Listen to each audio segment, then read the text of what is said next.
नमस्ते प्रणाम। हम आप लोग के बीच एक प्यारा शिव चर्चा गीत लेके हम आइल बानी। अच्छा लगी तो जरूर लाइक और कमेंट और शेयर करब और कमेंट में भी जरूर बताइब कि हमार शिव चर्चा गीत आप लोग के कैसन लागल। रउआ लोग हमार वीडियो कहाँ कहाँ से देखा तनी कमेंट बॉक्स में जरूर बताइब।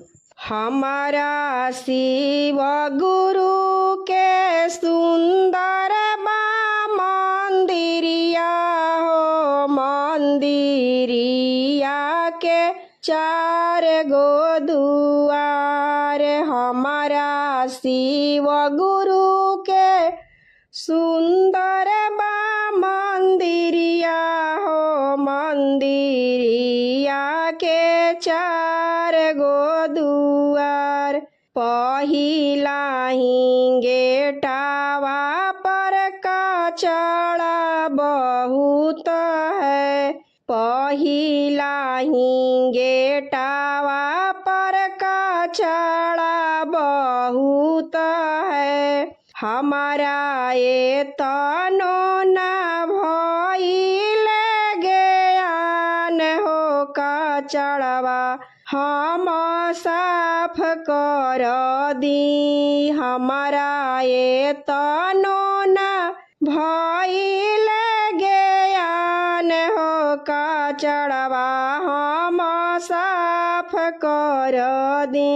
हमारा शिव गुरु के सुंदर बा मंदिरिया हो, मंदिरिया के चार गो दुआर। हमारा शिव गुरु के सुंदर बा मंदिरिया हो, मंदिरिया के चार गो दुआर।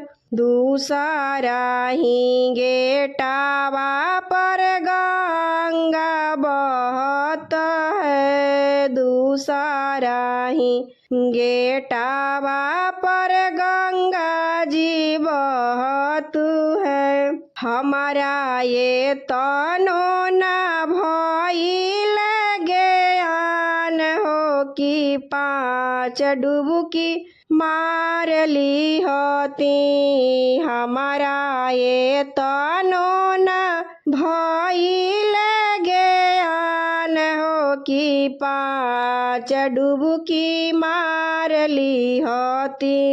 हमारा शिव गुरु के सुंदर बा मंदिरिया हो, मंदिरिया के चार गो दुआर। हमारा शिव गुरु के सुंदर बा मंदिरिया हो, मंदिरिया के चार गो दुआर।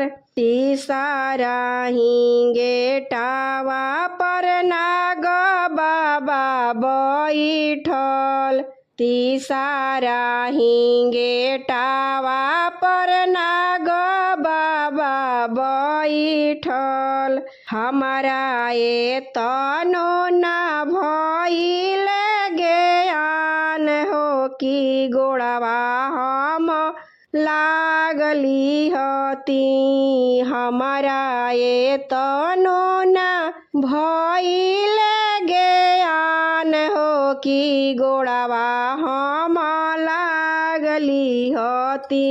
हमारा शिव गुरु के सुंदर बा मंदिरिया हो, मंदिरिया के चार गो दुआर। हमारा शिव गुरु के सुंदर बा मंदिरिया हो, मंदिरिया के चार गो दुआर।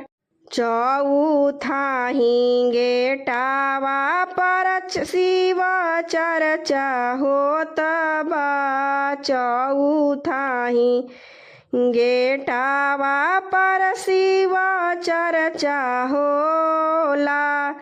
हमारा ये तनो न भइल ज्ञान हो कि शिव चर्चा सुन ली होती। हमारा ये तनो न भइल ज्ञान हो कि शिव चर्चा सुनली होती।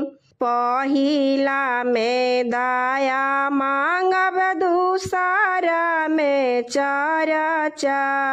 पहिला में दया मांगब दूसरा में चर्चा।